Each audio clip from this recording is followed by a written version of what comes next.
Haryana BJP का Rajya Sabha seat के लिए सियासी खेल। कांग्रेस 4 पूर्व एमपी विधायकों पर नजर, इनमें से एक को कैंडिडेट बना सकते हैं। हरियाणा में रोहतक से दीपेंद्र सिंह हुड्डा के लोकसभा सांसद बनने के बाद खुली हुई राज्यसभा सीट के लिए बीजेपी मेगा प्लानिंग कर रही है। पार्टी का केंद्रीय नेतृत्व कांग्रेस के 4 बड़े चेहरों को भाजपा में शामिल कराकर एक को कैंडिडेट बनाने की तैयारी कर रहा है। इन 4 चेहरों में 2 पूर्व सांसदों के नाम शामिल है।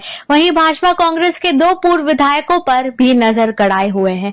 हालांकि विधानसभा चुनाव से ठीक पहले होने वाला राज्यसभा की एक सीट का ये चुनाव भाजपा के साथ ही कांग्रेस के लिए भी बेहद महत्वपूर्ण है।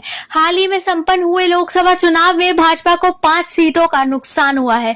2019 में बीजेपी के सभी 10 सीटों पर सांसद थे, लेकिन इस बार 5 सीटों पर उसे हार का सामना करना पड़ा। अब इस नुकसान की भरपाई करना पार्टी के नेतृत्व के लिए बेहद जरूरी है।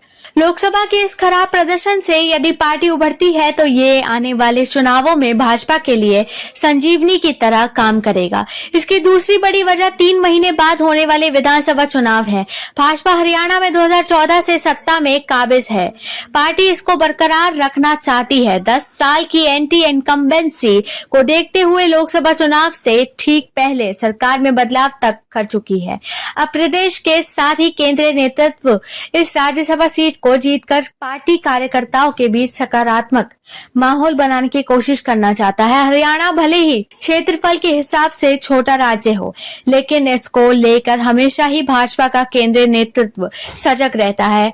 यही वजह है कि 5 लोकसभा सीट हारने के बाद भी प्रधानमंत्री नरेंद्र मोदी ने यहां से मनोहर लाल खट्टर को कैबिनेट मंत्री बनाया है।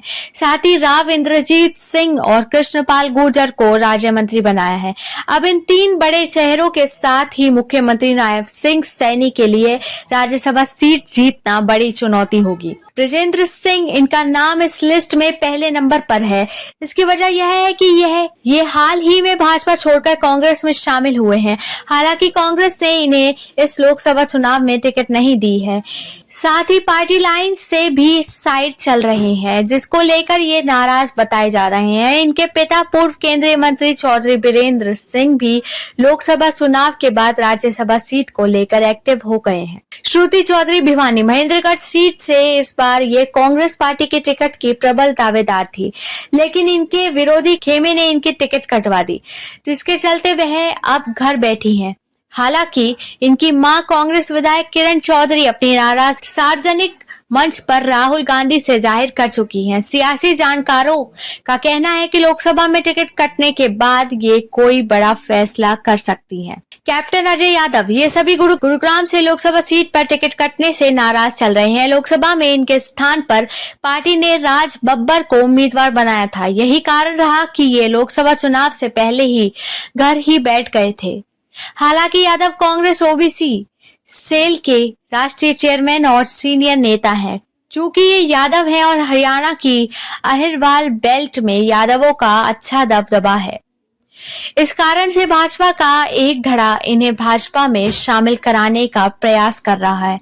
अवतार भड़ाना को राजनीतिक बल बदलने का माहिर माना जाता है। पिछले दिनों उनके भाई करतार सिंह भड़ाना ने बसपा छोड़कर भाजपा में शामिल होने की घोषणा की थी। अवतार सिंह भड़ाना भी हाल ही में बीजेपी छोड़कर कांग्रेस में शामिल हो गए थे। 2016 में अवतार INLD छोड़ भाजपा में शामिल हुए और भाजपा की राष्ट्रीय कार्य समिति के सदस्य बने। 2017 में अवतार भड़ाना उत्तर प्रदेश के मीरापुर विधानसभा क्षेत्र से भाजपा के टिकट पर विधायक बने। विधानसभा चुनाव की जीत की हवा को परखते हुए राष्ट्रीय लोक दल RLD में शामिल हो गए। 2022 में RLD व सपा गठबंधन के टिकट से उत्तर प्रदेश के जेवर विधानसभा से विधायक का चुनाव हार गए। अभी ये कांग्रेस में है, लेकिन सियासी जानकारों का कहना है कि इनकी बीजेपी में आने की संभावनाओं से इनकार नहीं किया जा सकता है।